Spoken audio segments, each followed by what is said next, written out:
Salve a tutti, sono Leonardo Rizzi, ho il piacere di presentarvi Seth, che è uno dei grandi autori del fumetto nordamericano, uno autore straordinario di graphic novel, di illustrazioni, che è stato definito il poeta delle cose del passato.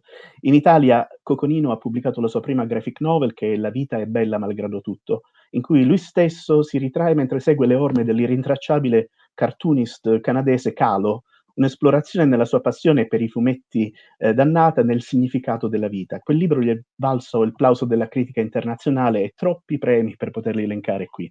A quel libro ha fatto seguito Il commesso viaggiatore, che è la prima parte di un progetto che, secondo le intenzioni originali di Seth, doveva occuparlo per qualche anno, e Il commesso viaggiatore si è rivelato un magnum opus di 470 pagine che Seth ha concluso nell'arco di 20 anni. Finalmente Coconino lo ha pubblicato per intero con il titolo originale Clyde Fans. Hello, Seth. So good to have you here with us today, and thank you. It's good to be here and good to see you again. A pleasure, really. It's not a pleasure not to have you in Lucca in person, but I hope there will be an opportunity next time around, and as soon as this international thingy Yes, disappears. that would be much better. I would much prefer to travel. It's funny, as much as I've enjoyed being at home, because I am a home person, I do, it has been a shame to miss out on all this travel in the last year. I promise we will make up for it next time, and you will be welcome to visit us in Lucca or with another opportunity created by Coconino. And international audiences were drawing their breath, waiting for the completed Clyde Fans. I'm sure you know that. Well, the funny thing is, I'm not sure I really felt like that at all, because when you work on a project for so long, the funny thing about it is people stop talking to you about it. And at a certain point, you kind of assume no one's paying attention anymore.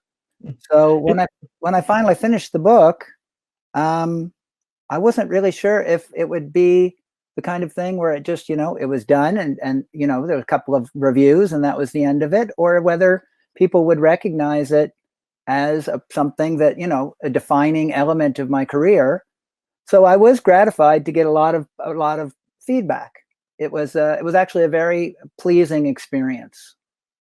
And it must have been hard to keep going with a project for 20 years, I suppose. And it feels there must be a lesson in this somewhere.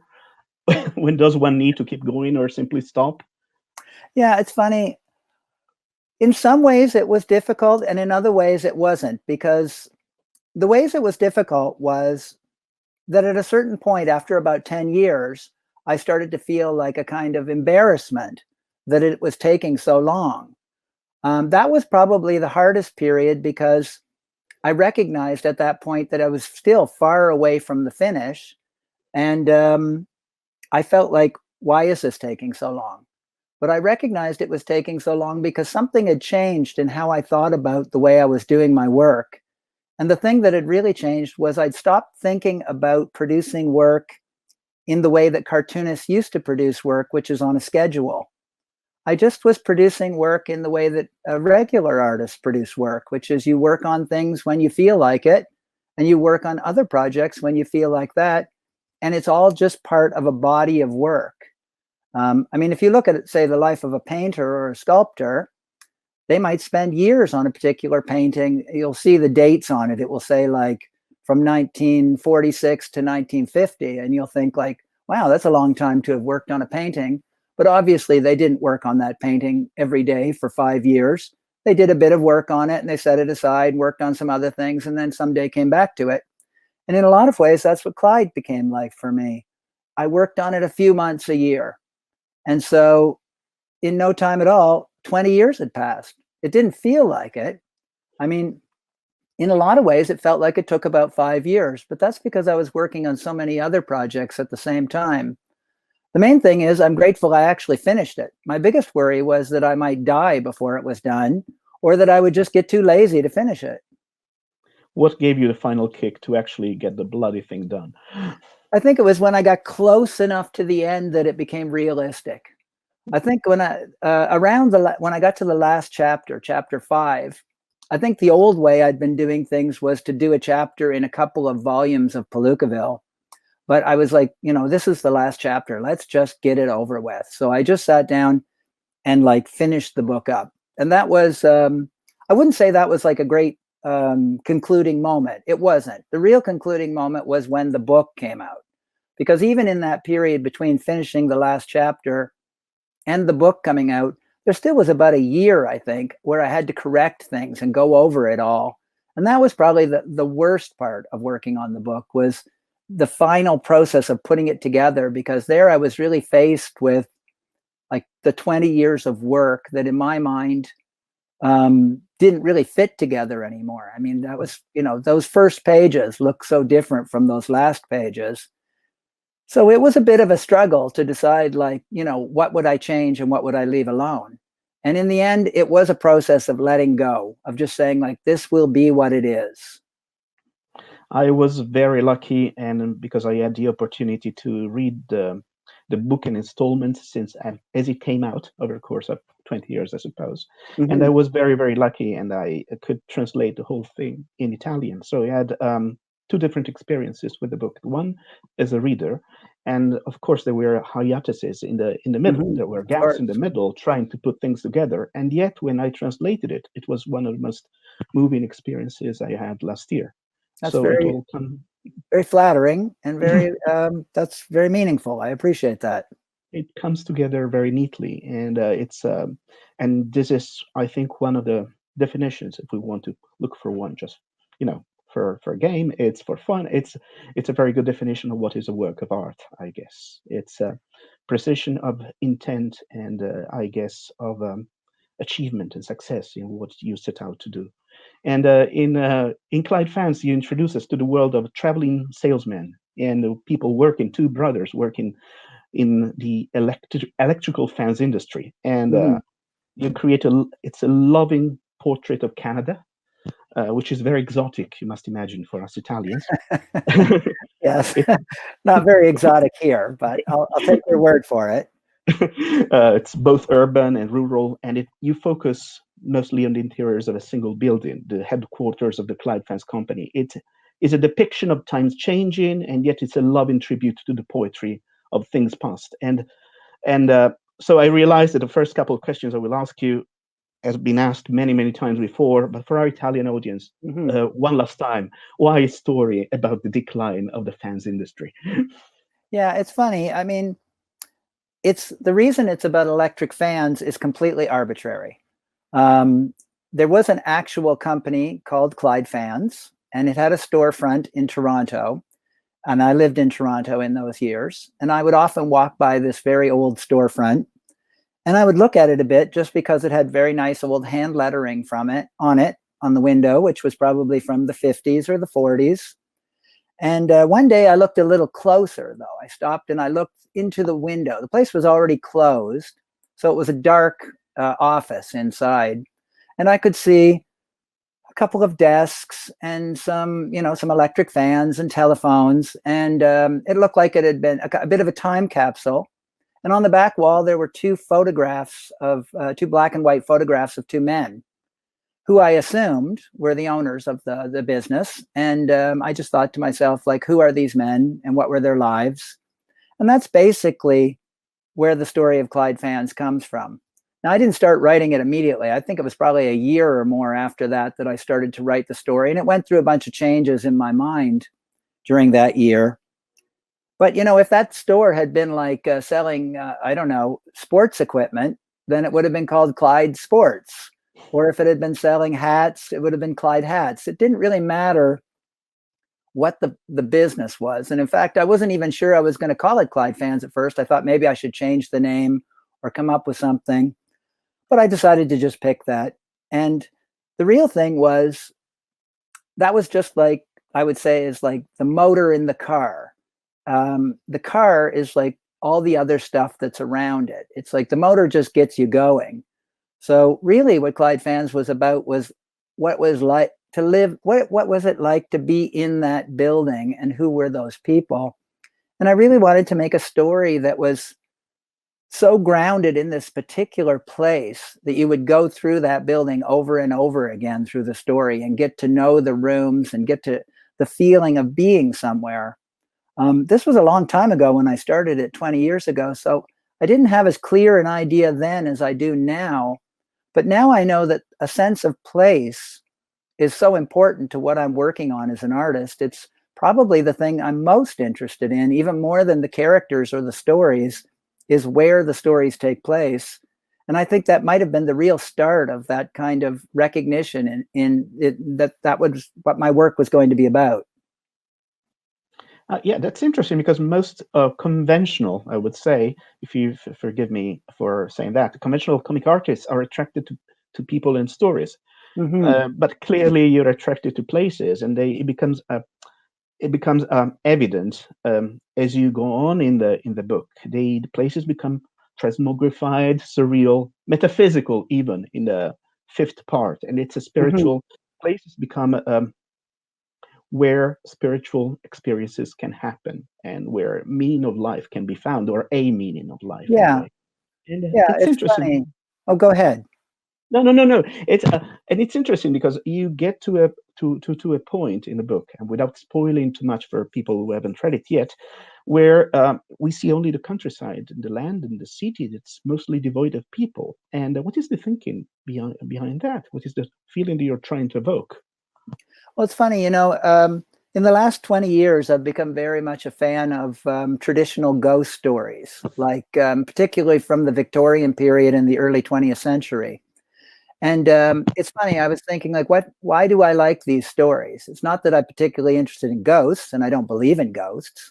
It's not the fear quality, because they are trying to frighten you. Although I do like, I like that element of the stories. But what I thought is so appealing about ghost stories, at least the traditional ones, is they're almost entirely about atmosphere. They're about places. Ghost stories always take place in a specific spot, and a great deal of attention is paid to setting up the atmosphere of the place. And I came to recognize that there's something very appealing about pure description. Comics aren't usually about pure description because of the fact that they're drawn. Most of the description is in the visuals.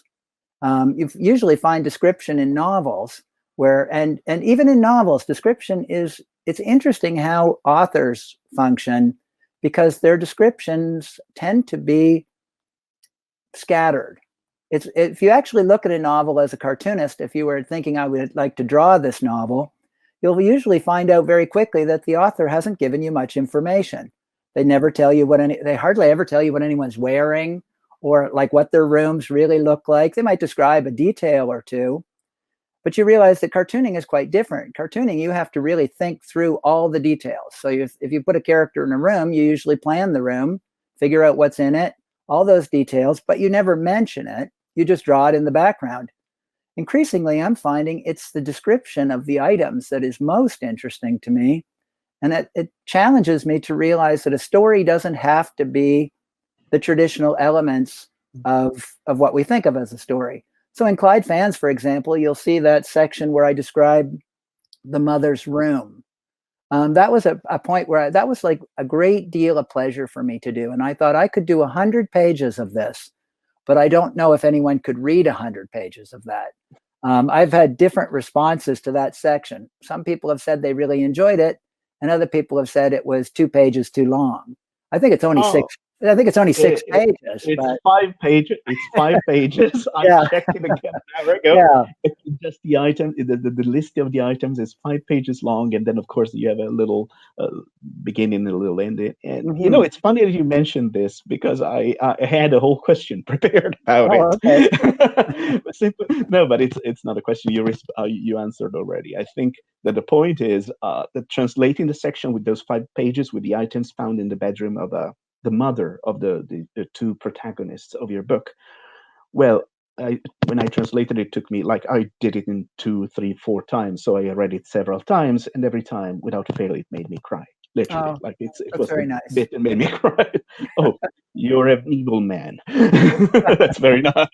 Well, that's of No, course very much about my own mother, of course. I mean, can anybody write about a mother and it's not about their own mother? So that's, of course, a very meaningful section of the book for me. and I think we can all feel that because also we all lost our loved ones, obviously, and we went sorting out their objects, and we have our memories Mhm. of this moment. and there is something mystifying that you have there, because the whole section about the character's mother and how you depicted it, obviously there is something deeply personal going on, but you leave the very end of the section is just describing this mother's objects, and this is the poetry of little objects, and can conjure a whole past, the soul of the people, and these are the objects that remain about us. How did you do it? Actually, how did you infuse it with so much soul? I have no idea. It's Yeah, miraculous what you did there. it's interesting. As I get older, I recognize that a lot of the time when you want to write about something, the worst way to write about it is to write about it directly. So if you want to write about how much you love your mother, probably the mistake is to write about how much you love your mother. You have to write somewhere around that, and then the other stuff comes out. I may have recognized this years ago when Chris Ware said to me once, he told me that he doesn't like to draw the characters from the front, so you see their faces when something emotional is happening. And I thought, oh, that's strange. And he said there's something very vulgar about like focusing in on human emotion. And what struck me as strange about that is I would say that that's the exact opposite of the entire history of cartooning. Anytime something emotional happens in a comic, you usually get a big full face shot of a person crying or screaming or whatever is happening. Cartooning is a very straightforward art form, and it's pretty much always gone for the most direct approach. And I recognize Chris was right. That's very true. There's something much more emotional about seeing a character turn away than there is about facing that anguish directly. And I'm not sure I was thinking that clearly about this when I was writing that section, but I do realize that a lot of the time it is the things around an event that are more powerful than the actual event. Like I know sometimes I'm watching television with my wife, we'll be watching a documentary or something, and there will be a man on and something emotional has happened and he'll be describing it. And you can see the man struggling not to cry. Well, this is probably the most powerfully emotional thing to my wife. The minute she sees that, she starts crying. And it's like, it would be less effective if the man was crying. It's the struggle to not show the emotion that makes the emotion more powerful. And I do think that that is a valuable tool in a cartoonist or any writer's book. That tension Mm-hmm. there, because that's how it resonates. Absolutely. And let's talk about something in a bit more about Clyde Fans. I will go back to Clyde Fans Sure. for our Italian readers. Until last year, Italian readers read only the first two parts of the book, because Mm-hmm. obviously the single installments which you published on Palookaville were never released. We were waiting for the collected edition. And they just got the idea of these two conflicting brothers with two opposed personalities: the introverted and lonely and frail Simon, and the go-getter, pragmatic extrovert Abe. And Mm-hmm. who, however, has personal delusions of fixing his past life, trying to get on track, and done with a sweetness of insight from your part, which somehow redeems his more vulgar traits in a way. And these are two opposing attitudes towards life, and they are reconciled through their family history in their family home. What connects, you think, these two characters aside from family history? Well, I mean, I think the thing is, as soon as I saw those two photographs in the window way back 20 years ago, I knew you have two characters, two brothers. It is a natural decision to make them two different types of people. Just like in any kind of classic sort of comedy team, you have like the tall, skinny guy and the short, fat guy. I knew that I would probably have an outgoing figure versus an introverted figure. Um, and of course, the most obvious reason why is I knew that it would be an easy way for me to talk about my own life, which I feel is a conflict between those two opposing impulses. A lot of time people read my work and they think because the work is quiet and melancholy that I'm a shy, melancholy sort of person. And then when they meet me, they're like, I think maybe disappointed to find out I'm a very outgoing, talkative person. In fact, I talk far too much. And this is, I think, sort of a conflict in my own life too, is that I am an extroverted person, a very social person, and yet I spend most of my life alone. I sit in a studio by myself, and I'm very happy in this kind of alone existence. I've always valued introversion more than extroversion. I don't tend to like other extroverts as much as I like introverts. It's not a surprise that my best friend is Chester Brown, who is a very quiet person. And when I met him, I think for the first year, he probably only said 2 or 3 words. But eventually, he's become much more talkative.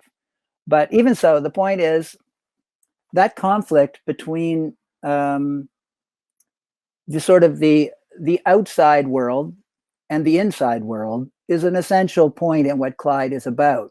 The book is even structured to focus on different narrative approaches to inside and outside. So some of the chapters are seen from the outside, like chapter 2, you follow Simon around and only observe him and listen to him speak. You don't have access to his inner thoughts. But in like chapter 3, it's entirely his inner thoughts. Same sort of thing with the first chapter, which is a monologue, which is Abe talking to you. But chapter 4 is Abe talking to himself. And these were devices I was using to try and deal with that sort of strange existence we have of living an interior life, but still, having this exterior world we live in, and of the two responses to that one, which is like the sort of the outgoing kind of person, which is Abraham, and then the retreating sort of person, which is Simon. And that's why sales was a very good, so it was just sort of an accident that since this office was selling electric fans, it made it natural to be about salesmanship. And there's nothing more about the conflict of dealing with other people and being out in the world than trying to sell things. These first 2 chapters showing exactly the opposite attitudes of these two brothers are excruciating, obviously, in a good way, Yeah, in a yeah. good way.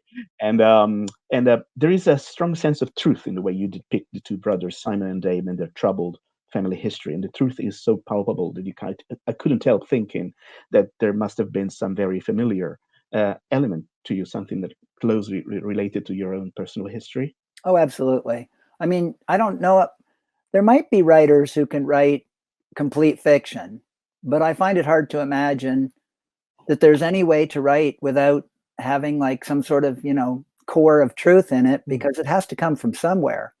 I mean, maybe genre writers who used to have to turn out like pulp magazines where you had to churn out page after page after page, you could write with pure invention. I don't know. Although maybe that made it even more personal because you had to draw so quickly on whatever material you had at hand. But it seems almost impossible to write a story without it being somewhat about yourself. Maybe you can steal other people's lives a bit. And certainly I do know there's little bits and pieces of things people have told me that I've thought, oh, that's good. I'll write that down and use that someday. But most of it is stuff that comes out of your own life.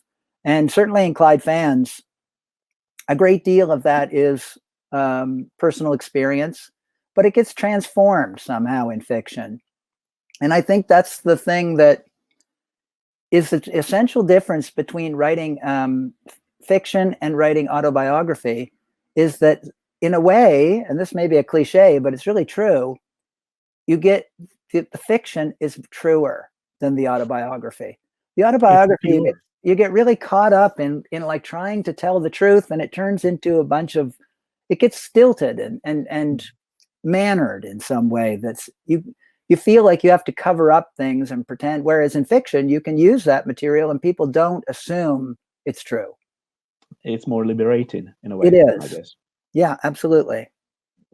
And your characters, they experience a form of splendid isolation, I guess, and and they accept decay. It's in a very moving way, which I won't spoil here. They accept decay as the encompassing quality of the world, and this is obviously something that is it's a very melancholy sense of existence. It negates the present. Basically, it says, it harks back to golden age, may not even be in there. And this isolation, you think it's a mistake or a necessity, or it's just important a tool for an artist?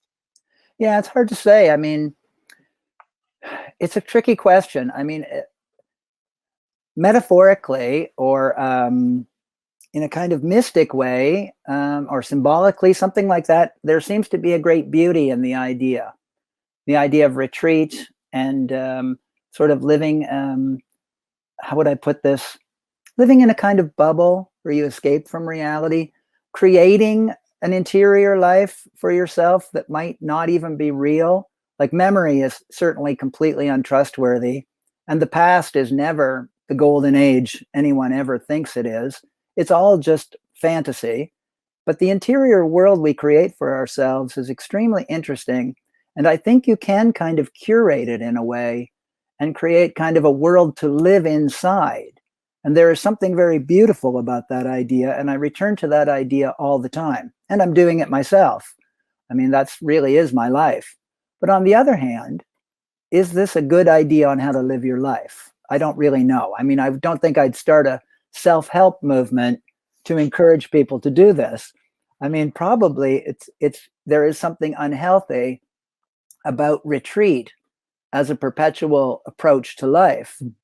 But as I get older, I certainly feel I embrace this idea more and more. I mean, but part of it is I have lived a life out in the world. When I was young, I was doing things. I've certainly met lots of people who feel like life passed them by. And I don't think the thing they're longing for is to retreat deeper into an interior, like curated reality. For me, though, I feel as I get older, I become more and more interested in the idea that things are more beautiful once they've been recreated into stories. I think when I was younger, I felt a great terror that the human race might someday come to an end. But now, in some ways, it seems like it would be maybe a nice finish to things. It would wrap up all this turmoil and conflict and all the horror, and all that would be left would be a rather interesting story. Once something is a story, there's no more pain in it. It's And the dream of the fantasy of a storyteller, just mhm, infusing meaning in something that is chaotic. And exactly. Yes, there's something beautiful in the way human beings are consistently trying to reshape reality all the time. I sometimes wonder if there are other creatures in the universe. They either are just like us or they're nothing like us. And if they're nothing like us, I think they would be absolutely perplexed at how we continue to keep making things up all the time. Why do we make up so much stuff? Why are there'll never be an end to people writing books. There'll never be a point where somebody says we have enough books. And there'll never be a point where they say we have enough chairs. People keep making up new chairs every week. Human beings have an endless desire to elaborate on reality, which is probably our most desirable feature. But it is strange when you think about it. it is undoubtedly strange. And this is veering a bit of track from our interview. This is what's happening all the time. We are Yeah, changing. We are changing the reality as we speak with the new constantly. storytellers of our age, which are populist politicians, etc. I Hmm. guess. And I'm sure you have very strong feelings about this. Yes. Oh, yeah. Well, I'm much closer to the United States here right now. Yeah, we are. We have our own problems, not so much as there over there. But Hmm. yeah, listen, listen. But also, what you're saying is interesting about the isolation and somehow trying to create a new reality out of stories because they are much more meaningful and they are healing you somehow, and they are a bond to our lives. And this this this this quality, witnessing the past, admiring its decay, and treasuring it. This is the part of the comic book collector's mentality, isn't it? Holding in the past and living in it. Is it It something is. we all share? Yeah, it's funny. I used to think like I thought it was when I was younger and I met the other cartoonists of my generation and recognized that we were all kind of the same types. I wondered like why is that so? Why are like the cartoonists of my generation, people like Chris Ware or Daniel Clowes or Joe Matt or whoever, why are we all the same sort of backward looking collector types?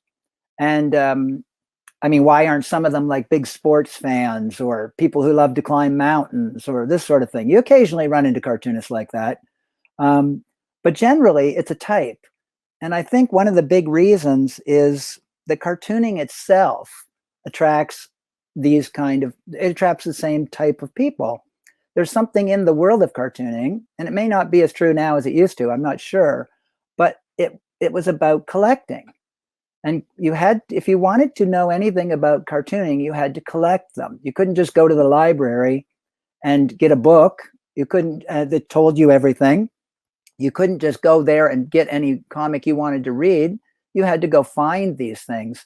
And that process of tracking things down and finding them, I think somehow connected you, even at a very young age, to the idea of the past.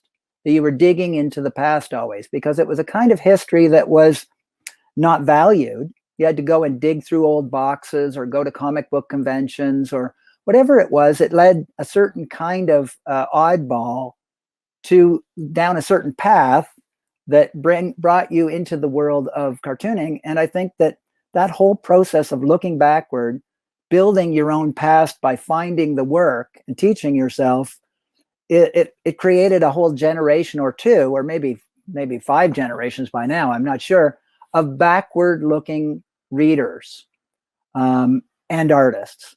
And I do think that might be changing a bit, because comics have become much more of a mass medium in a way again. Young cartoonists are not as backward looking, and they're not collectors in the same way. So it may be something that's changing. But for me, cartooning, like, it's essentially a process of looking back.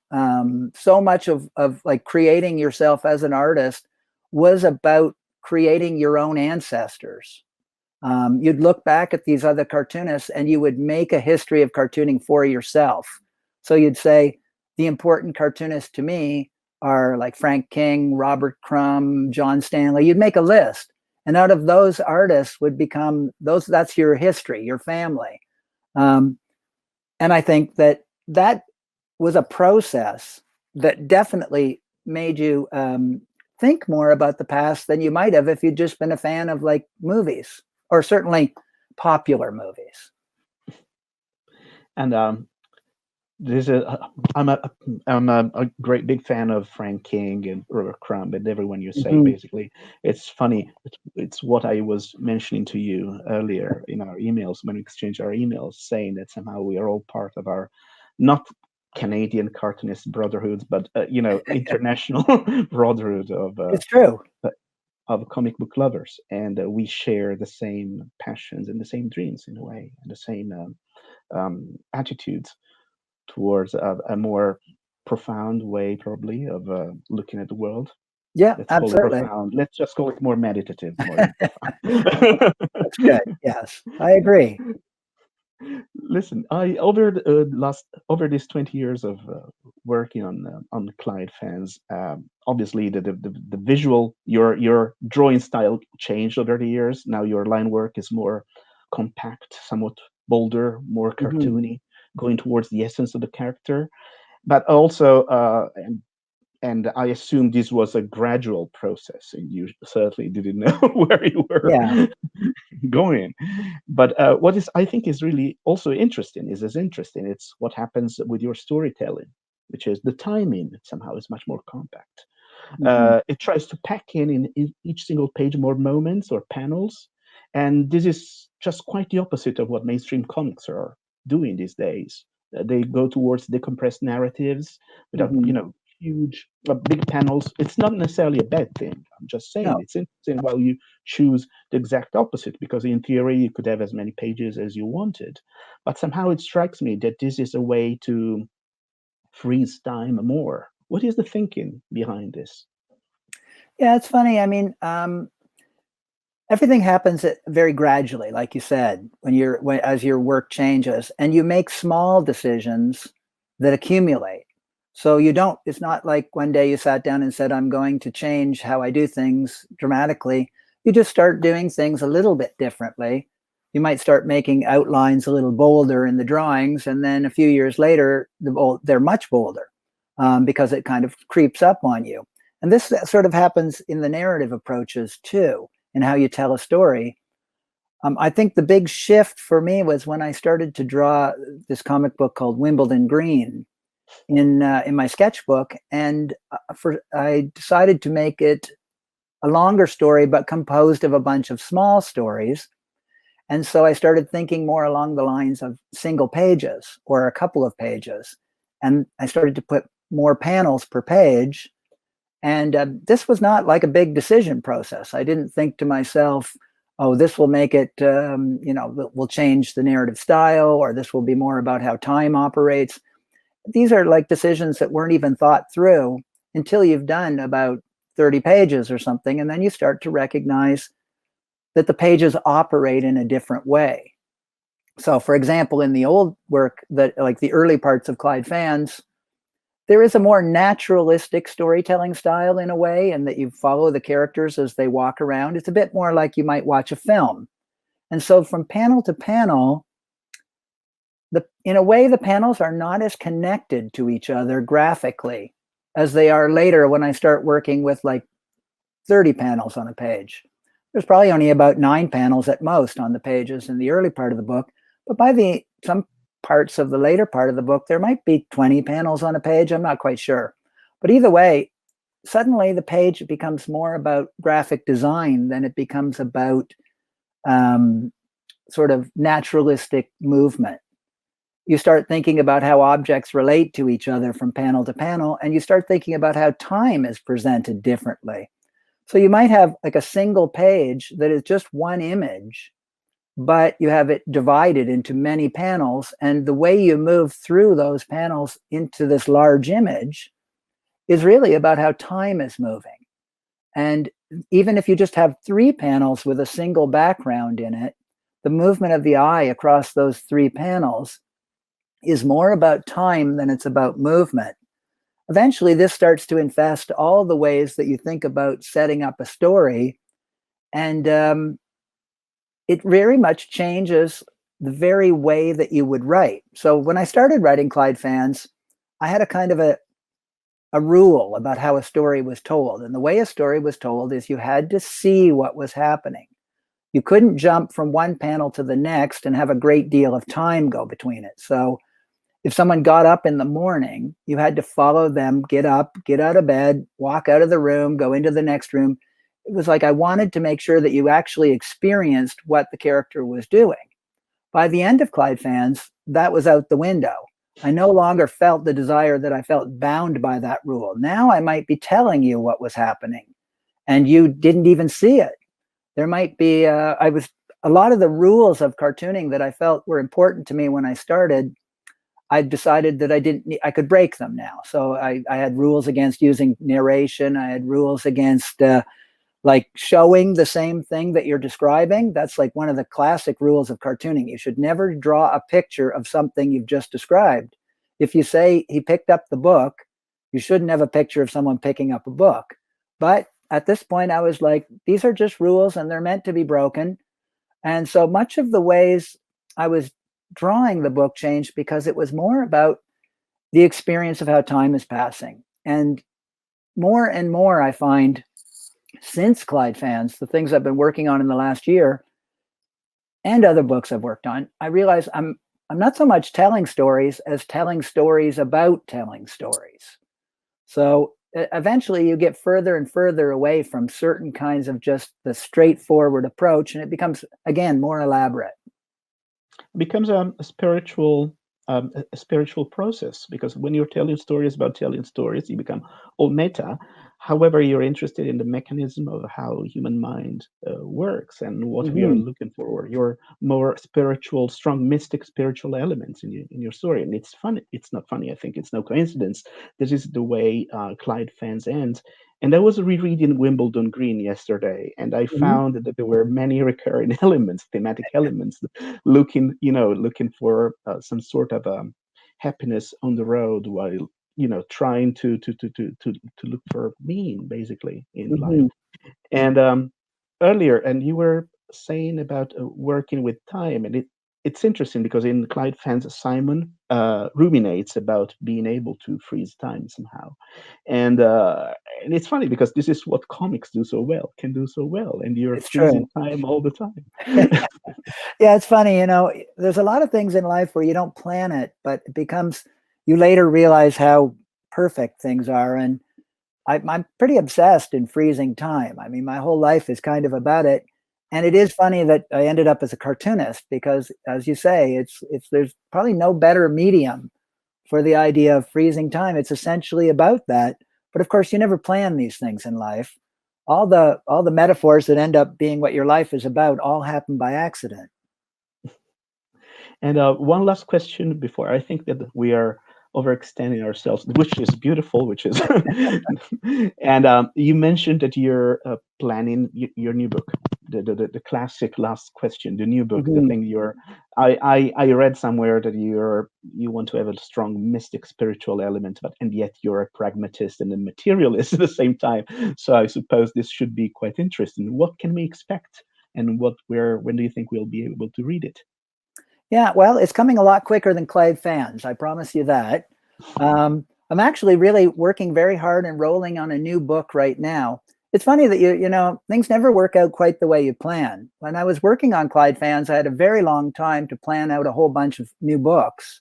And I had about 5 of them planned that I wasn't sure which one I would pick at the end of Clyde Fans to start on. And right at the end of Clyde Fans, I came up with another book idea that I was much more excited about. So that was going to be the book I was going to do. So I started to do all the preliminary work on that last year. But at the same time, I started to draw a little story in my sketchbook that was only meant to be about 5 pages long. And it overtook the other story. So now I'm working on this rather long story, which I won't tell you anything about because it's always a mistake. But but it's a new book, and it will probably. I feel like I might have it done in about a year. So Mhm. that would mean that it could come out in like maybe a year and a half from now. I'm really like the pages are adding up fast, so I feel fairly confident about saying this, even though that's always a mistake. But Listen, yeah, I feel good about this one. I'm excited. It's a little different for me, and yet again, nothing's ever really that different for any artist. You'll read it and you'll say you'll know it's one of my books for sure. listen, this sounds very exciting. And you know what? I would like you to wish that that next year we'll be able to meet in person That in would be Lucca, great. and you'll be able to tell us all about the new book. And this is and because I'm particularly excited That would be about that. fabulous. Seth, so thank you for spending this afternoon, your morning, with us, and for telling us all about Clyde Fans. And good luck with the new book. And And thank hope you to see. very much for excellent questions and also for your very kind comments. Much appreciated. Oh, they came from the heart. Thank you again. Thank you. Goodbye. Goodbye.